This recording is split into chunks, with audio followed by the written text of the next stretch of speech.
guys, welcome. Belfast Blues and Boxing. You can call it what you want. That's what it's called for now. We're doing a lot of music stuff. We're doing some jazz, so we might need to get hip and get a brand new name. Something real funky and cool. I'll sit back. I'll wear the sunglasses. I'll try and wear a different jumper every video.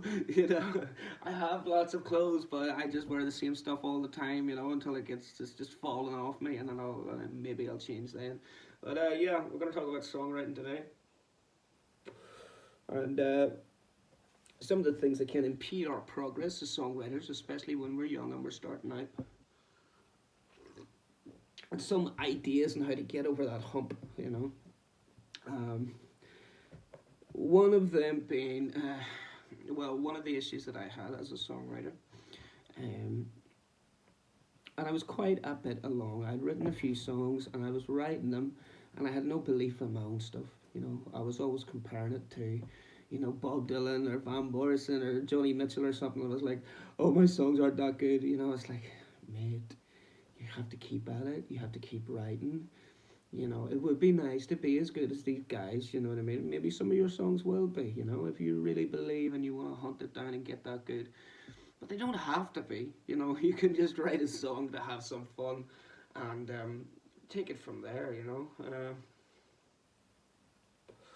So sometimes we just need these little adjustments in our attitude and our mindset in order that we can be more productive, really. And you need to practice songwriting. It's a craft. They call it songcraft. So you gotta be doing it and doing it and doing it and doing it. And you get better. You get better. You start to get good at it. So what we're gonna attempt to do today is just write a song out of nothing. And we'll talk about it and see what chord changes we have, what we can do here, what we can do there. When I was younger, I used to have a dictaphone, pre-smartphone days, and I would put all my ideas in that, but I never finished them. I mean, you've got to finish those ideas. If you're young and you're fooling around on the guitar and you can, what's going on there? You want to finish that stuff. Yeah, even if it's rubbish, and that'll take you somewhere.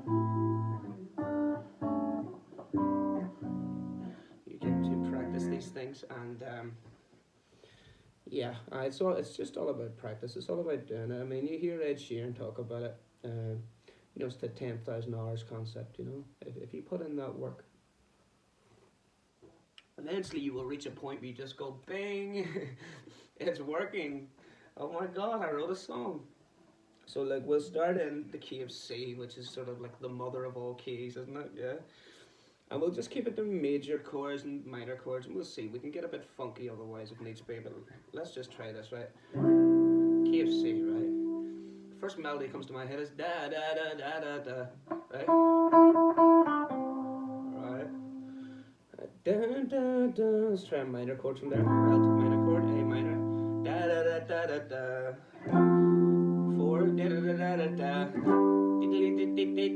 That's a very common chord sequence. That's a 1, 6, 4, 5, and you'll find it everywhere, from the old soul music. Oh baby, I wanna be with you. Punk, anything, it's everywhere, So you can start right into a sequence that is already there, tried and tested. This is a nice little format for us just to work with. Or like I say, you might get a melody, an idea in your head. So let's hit that C again, right? Okay. Right, we're gonna go hunting for an idea, right? So we want to get into a meditative state, open our mind, all right? And let's see if we can hear some notes up there in the ether, right? Let's see what we got. Da boom da dum ba da da. Ba boom ba ba ba ba ba.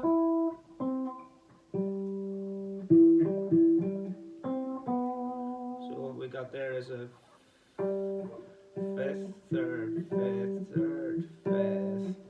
root 7, major 7, right? So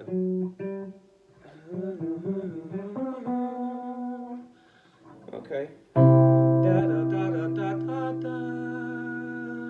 Da, la, la, la,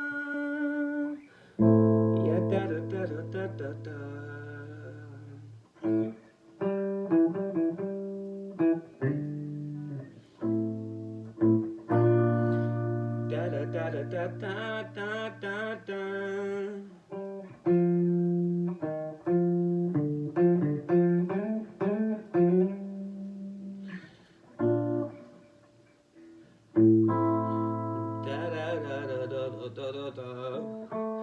We'll not get into the whole notes. It's this note, it's that note thing. Not too deep anyway, because it becomes a little stale and boring, doesn't it? It ends up with just me going like ba ba ba ba da ba ba da ba ba da ba ba da ba ba da ba.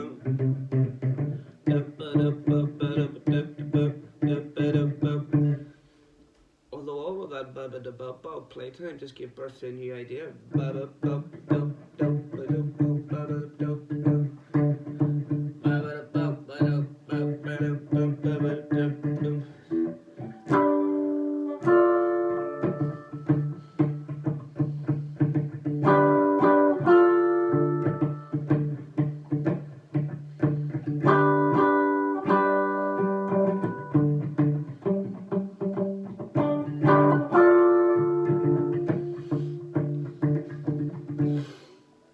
So basically, you're just fishing for ideas. I mean, that's how I do it. I just get a melody. I could be walking around the house or something. I was like, all right, there's a few notes. Let's see if we can get a chord or two that'll slip in, under, out, on top, or over it. You know, and it can work a lot of different ways. Sometimes you start with the lyrics. Sometimes you start with a melody. Sometimes you start with the chords. Sometimes it all just comes rushing at you. You can almost feel it. You know, if you're going to yourself, I haven't written a song in a while. When you become a songwriter and it's something that you do, you know, I've written a few good songs, you know. You'll be running around and you gotta get pregnant. You gotta get pregnant with all those ideas. All of the music that you've been listening to is starting to inform your next foray into musical creation, yes. The lyrics to something on your mind, something deep that you want to say. It might come out as nonsense, the deeper meaning may be in there, it may not be. And, you know, it just sort of comes out of you, you know. It's like, wow. Great. Let's do that again. You know, you can go about it very calculated and, you know, okay, well, we're going to start with the minor Locrian mode of D7, you know. Everybody's different. And like I say, there's lots of different ways you can write a song, you know. It can come from anywhere.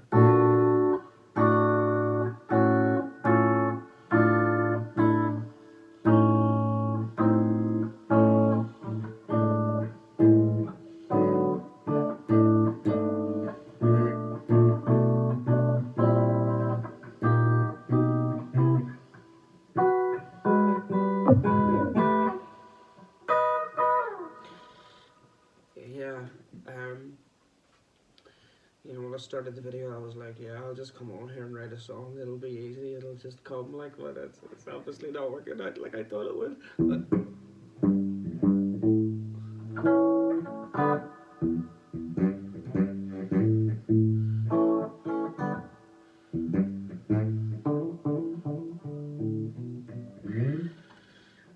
da da da da da da boom, ba da da da da da da da da. All right, there's something. Let's go with that.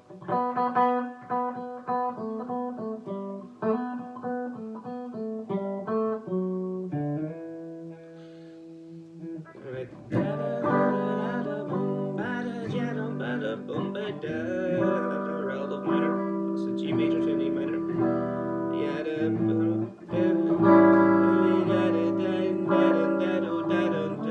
It's an A7 to a D7. Normally that would be diatomically that would be an A minor 7. But we made it a major 7, which could be an interesting chord in that key. And that would be like a secondary dominant or something. I don't know. There's a name for it. Like that.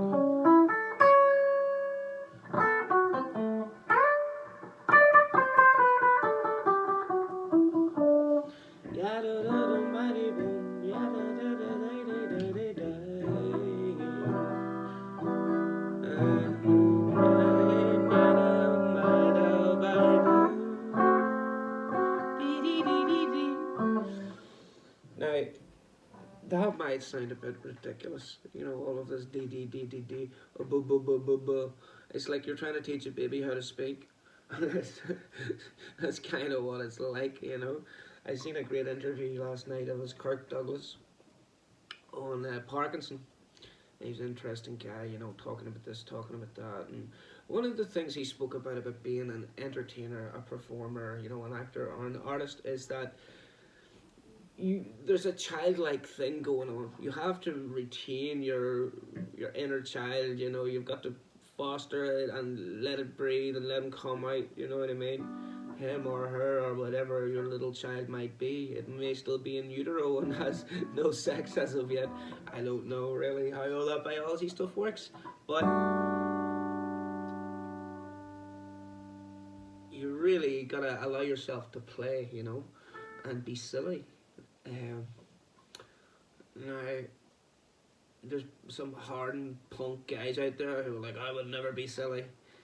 But even the hardest, most grizzled punks or, black metal guys can be a little silly sometimes too, and I think it's a good mix.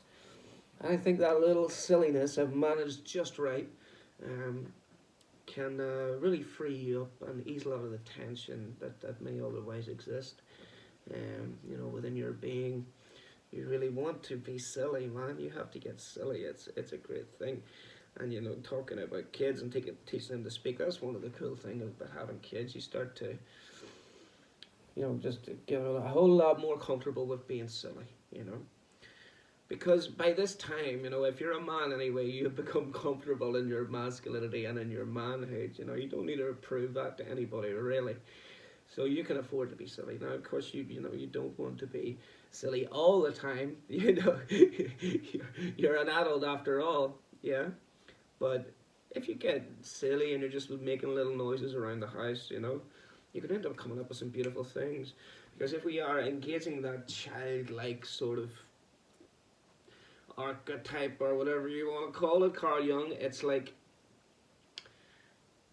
it frees you up so much. You do the silliest things, like you'll come out with some mad Egypt correct, but sometimes that's the best starting point.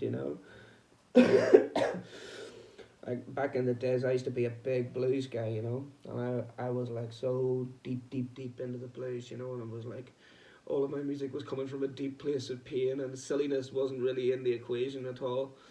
It was probably only added to my pain, And I can remember back in those days, and I would remember waking up one morning and walking into that back kitchen. We're talking 6, 7 years ago, and just singing out this blues, like a field holler blues in the kitchen. And I wrote this thing basically on the spot, but I was just like, but it all come from pain. And I think I was hungover at the time too, which I used to find very useful. I don't find any of that to be useful nowadays. Hence why I don't do it. But I used to find being hungover when I was younger. If I would go busking or something, the next day there was a jam happening or something, my throat would be really open and I would sound more manly. But I remember going in there and coming out with this song. It was like, oh, suffering, suffering. But I was yelling it out of me. It was like, oh, Jesus, this is coming from the depths of Africa right here, man. But, yeah, I mean, nowadays I prefer the silly approach. Every now and then I may get a melancholic moment where I'll sit down and I'll be like, oh, I get real deep. I want to write about my life and all of this nonsense, But like I say, I find it much more beneficial to one's spirit and, just to play. They call it playing music, man. You want to play. So let's say now, we've got the beginnings of a few different things there, but none of them is really caught our interest enough to the point where we really want to follow it up, so let's try this.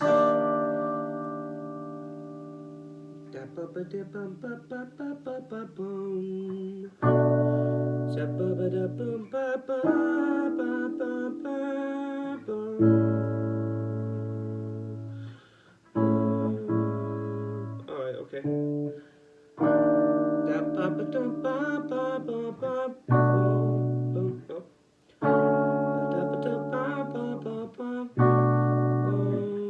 Oh man, we're getting lost here.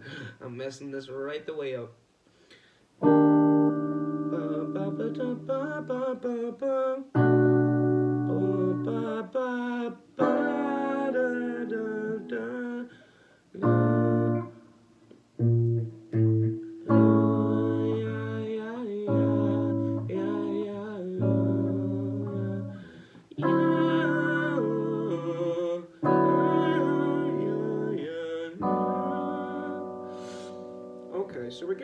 jazz territory now. For me being a guy that's been writing songs for a little while, it's kind of hard for me to get excited with the typical diatonic stuff or just blues changes. I like it if there's an arrangement and there's lots of colour in it. And you know, I very may well get into something like that, but just now I'm into some jazzy stuff, so it's like a few modulations and stuff. So that E flat major 7 chord, right?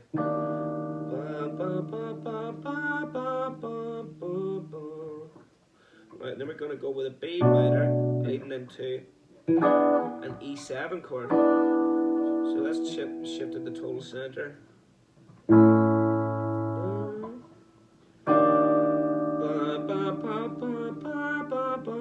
Sort of like a saxophone line, you know.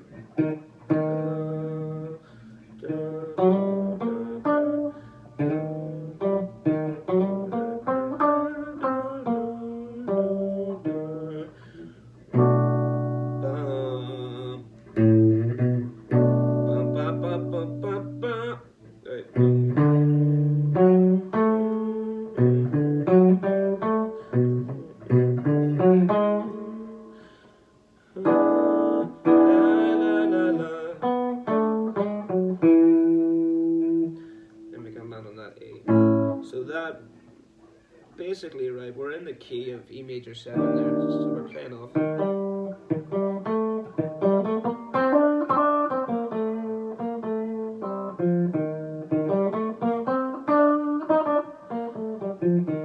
And that's playing off like what do you call the mode? The Simpsons mode? There's a name for it, it might be Locrian. It's got that flat and fifth in there, rather than the straight fourth. So raised fourth or flat and fifth, it's the devil tone, yeah, the tritone. There's your major 7. So we've got all that there, and then as soon as we hit that B flat,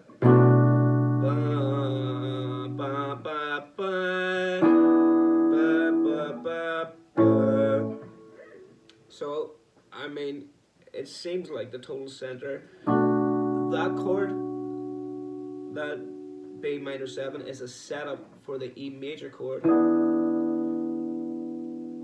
So it's like, I'm not quite sure, but it feels like E7's the key there, or 7, but you sort of use your ear and you go, okay. You have all that available to you, basically. You just use your ear right up where you are. You can hear something shifting, you know, there's something different there. And it gives you different note choices, rather than being locked into one scale, you know. And because you know there's an anticipation thing, it's a setup, then you can sculpt your melody accordingly. Yeah, baby. So like,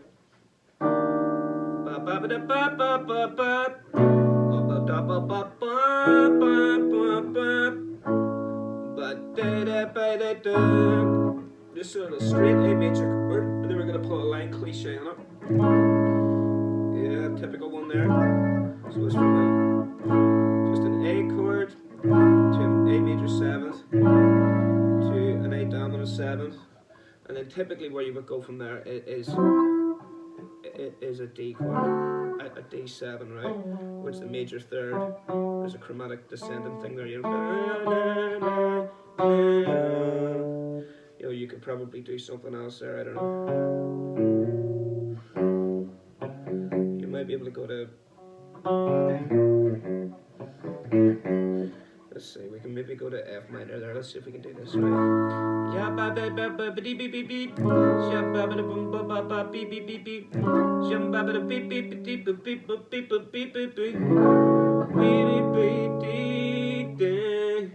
Da na na na na.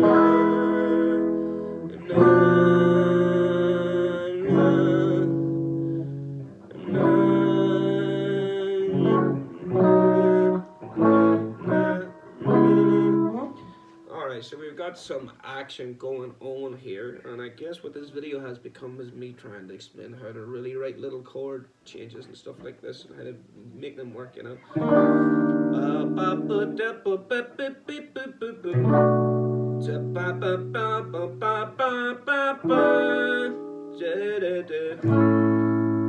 G D B D B B. Jabba da bip bip bip bip biddy bidoo. Get up biddy biddy biddy biddy biddy biddy. Skiddy dee dee dee.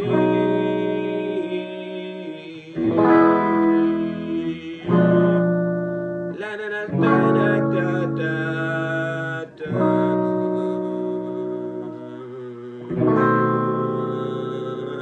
There's a flat ninth on that. Just a bit of extra colour, something different, you know what I mean? So all of these little jazzy chords and stuff, you can just try them out and be like, all right, that one sounds good, that one does not. we're gonna take the jam out of the mayonnaise, and we're gonna make this consistent, you know. So it feels to me like I'm getting this from the Beach Boys. I don't know a lot of Beach Boys music, but that's where it feels that sort of thing's coming from.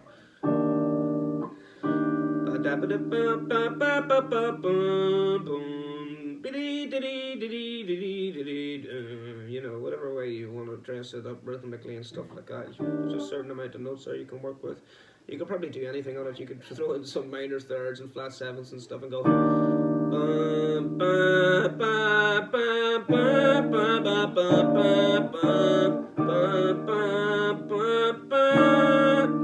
If you make it that all of a sudden, then you're playing into that minor chord there. You're making it sound like a minor chord. So, like, let's see, what is that? That's an E flat minor, yeah. So,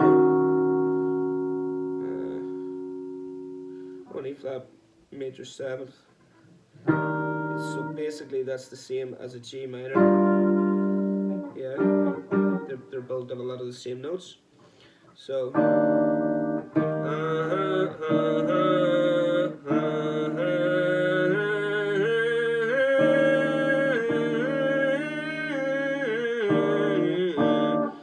You can hear the minor qualities of that start to then, you know, as you put those notes over it, you can hear it sort of absorb that. Whether it's something that you'd want to actually implement on a song is another thing, but just doing that, using your voice over certain chords, and listen out for what the connections are, because a lot of these chords are connected, depending on how many of the same notes that they share, you know, which most of them usually do, you know, at least one or two, if they're in the same key diatonically, because it's all made of the same scale. And once we grow to understand that a bit, then you can take an arpeggio, right? This is what I've been working on a little bit, is you can take an arpeggio. Let's say we, let me see, what note should we use? Yeah, if we take, like, say a C major 7 chord, right?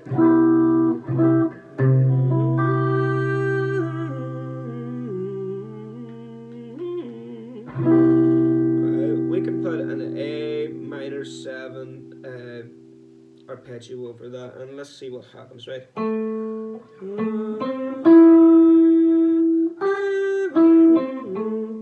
Now, three of the notes are already in that chord. You've got the, what's that now? That's a G. That boy there is an E, G, E. You've got a C. So those are all in it, the G, A, and the C. And then you've got an E, right? Now that's a major 7 chord, so we're using that note. That's the major 6th. That E is the major 6th in the C chord. So it's like, alright. If you play that arpeggio, you could play it over, you could play it anywhere in the song, over all these different chords. You know, so if you're in the middle of a jazz song and you're sort of thinking to yourself, oh, I got to play the exact right arpeggio over every one. Yeah, I mean, you sort of want to know what you're doing, but if you just learn all these different arpeggio shapes, you can work it out when you're looking at it and go, oh, well, that's the 6th, and that's an 11th, that's a 9th, that's a fucking raised 27, you know, all of that stuff. It's quite a good exercise to do. Now, we're on the C major 7, let's try and throw a D7 into it, right? So, it would go like this.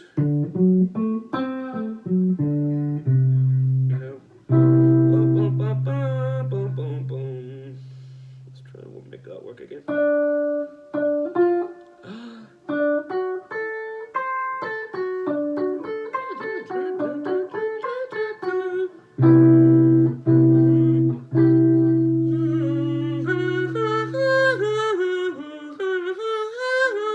And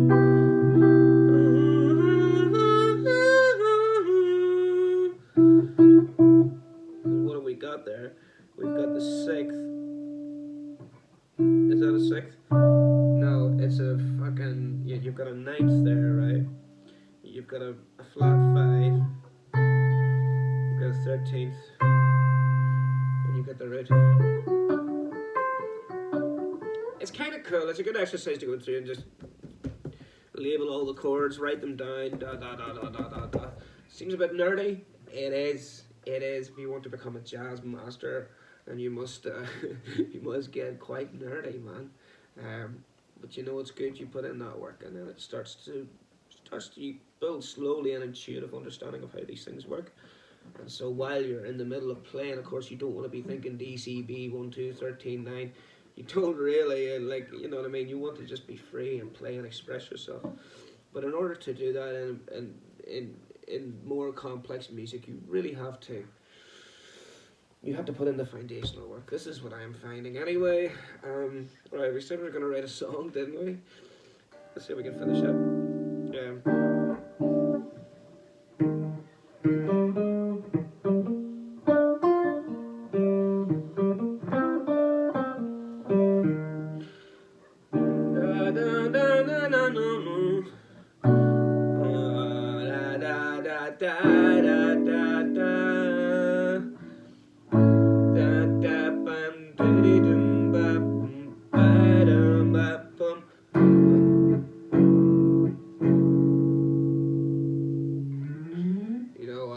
That song has died for me.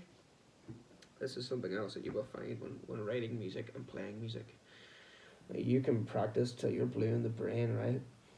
Just, you know, doing stuff again and again. Hold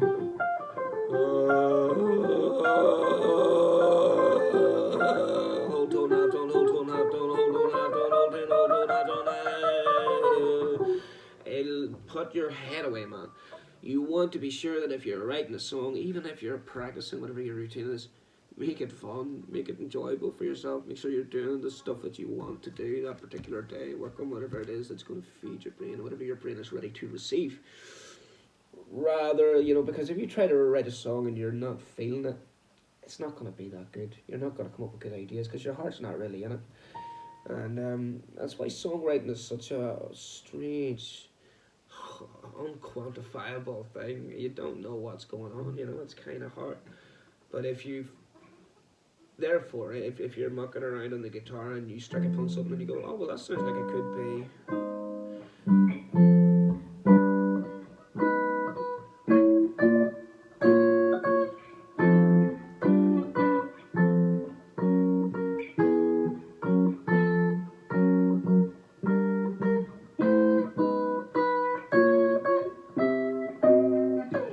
If you strike upon something and you go, oh, that sounds like it could be a good song, get into it right then, because the energy is on you.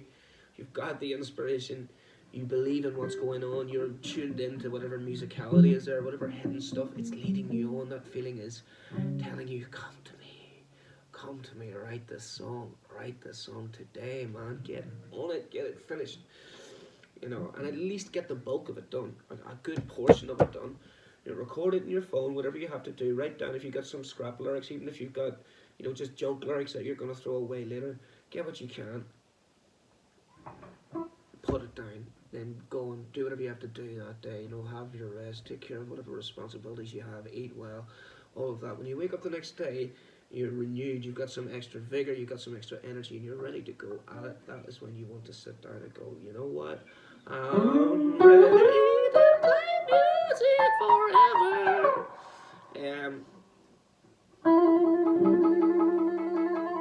Yes. Guys, that's all there is to say, really. Another thing I'll just show you quickly, right? Right, let's say we're in the key of E, right? Just for handiness, since we're on guitar, right? Diatonic chords, right? Before we get to sevenths, we just go straight majors and minors, and there's a diminished thing in there somewhere as well. It doesn't get used that often, but yeah, we'll just cover it. Why not? Yeah. So you've got E major, F sharp minor, G sharp minor, A major, B major, what is that? C sharp minor, and then we have E flat, half diminished. So I mean it could be like, sorry, and then E. Yeah. There's that with sevens.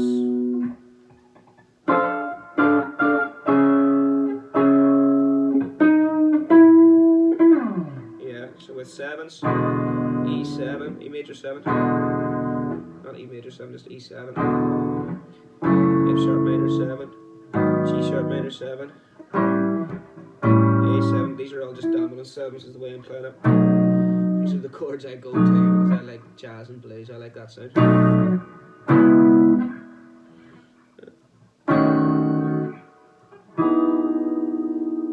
E major 7th, right, so E major 7th, oopsie baby, E major 7th, F minor 7th, G sharp 7th, A major 7th, B dominant 7th, baby.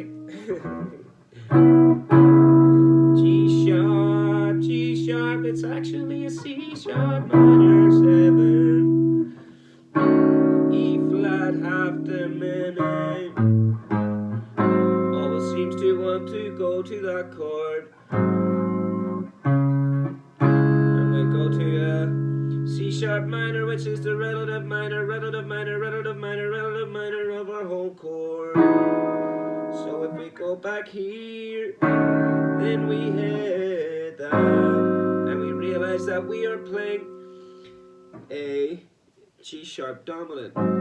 But wait a second, isn't that a minor chord diatonically in this key? Yes it is, baby. But you know what? It fits. We're going to use it. Familiarize yourself with it, and the next time that you write a song you might just remember it and go, oh, I've got an extra option there. Yeah, there's more stuff going on, baby. More stuff going on, baby. More stuff going on, baby. Yeah? We can make that one a major too. We can do it all. We can make that one a major.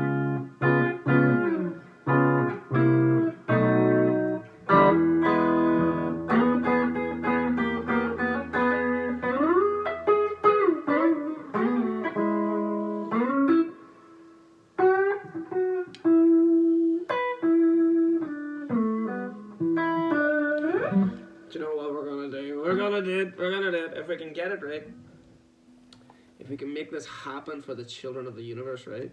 We're gonna get this beautiful song. I'm gonna play it, start to finish. You're all really gonna enjoy it, alright? We're gonna enjoy this song. Everybody. Oh, John Scofield. What a legend. Playing with some old geezer. Guys, what is the name of the thing I'm looking for? The Stumble backing track. Come on, baby. Come on, baby. This is such a tune, like. Backing track. Yes, yes, yes. Yes, in the key of A. Peter Green. Alright. Hope you can hear it.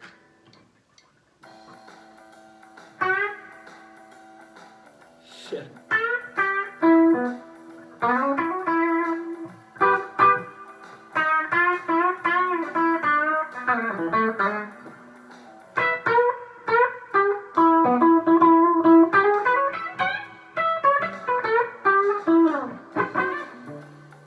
It's much faster than I anticipated.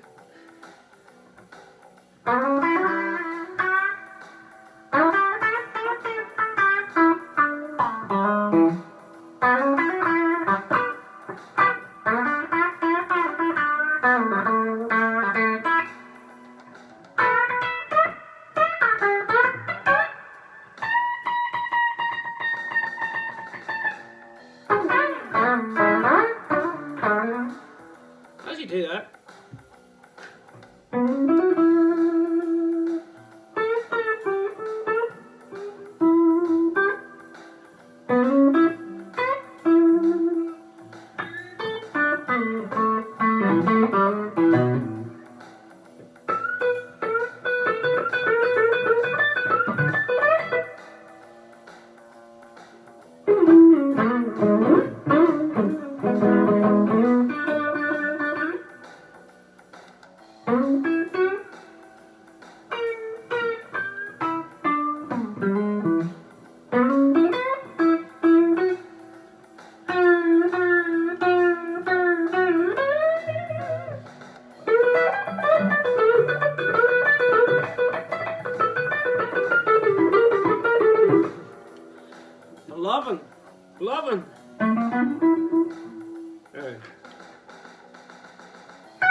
straight off the version, man. Ripping those licks from memory, baby.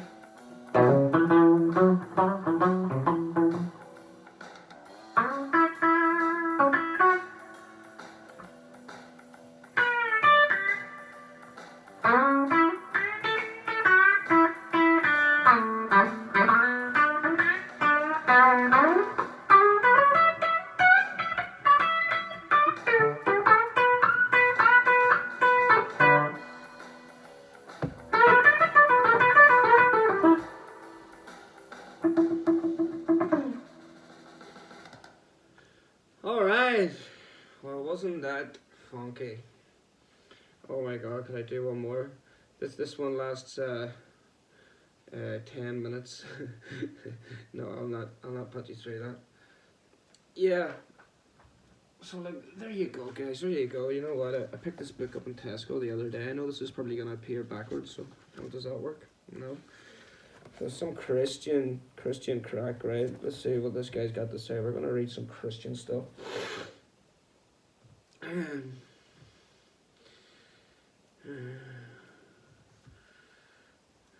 Right. Okay. This is the basic doctrine here, right? We remember the great commandment to love the Lord our God. This is a Sunday, mind you, with all our hearts, all our strength, and all our minds, and love our neighbours as much as we love ourselves. Every deed that we do should proceed from a heart that loves God totally. See Matthew 22:37-39. From this perspective, it is easy to see that no one does good. What? Our best works are tainted by our less than pure motives. What? I thought I was a saint. No one among us has ever loved God with all of his heart or with all of his mind. There is a pound of flesh mixed in with all of our deeds, rendering them less than perfect. It's kind of a sobering thought, isn't it? Jonathan Edwards spoke of the concept of enlightened self-interest. Enlightened self-interest refers to that motivation we all feel to perform external righteousness and to restrain some evil impulses within ourselves. There are certain times and places where crime does not pay, where the risk of punishment outweighs the possible reward of our misdeed. We might be inclined to refrain from it. On the other hand, we may win the applause of men by our virtuous acts. We may gain a pat on the head from our teacher or the respect of our peers if we do certain good deeds. The whole world applauds recording artists when they band together to produce a special album that proceeds to be used to relieve famine in Ethiopia or devastation in Haiti. Applause rarely hurts the career of the stage performer, despite cynical statements that ethics and business do not mix. On the contrary, most of us have learned that ethics enhance our reputations in business. It's a bit dull, isn't it? Overrated. Right, guys. That's my a little bit of musical stuff. You know, for one day. I guess I have to go and do a boxing video now. As it's just something I have to do. Yeah, I don't really want to talk. Oh, look at this. Oh, very nice. That's good. Lovely stuff. Yeah, yeah. I'll talk about the boxing when it gets to the boxing. This is a music video, alright? So let's just enjoy it for what it is. All of you out there, have a lovely Sunday. You know, praise be, and praise be to your own good self as well. You know.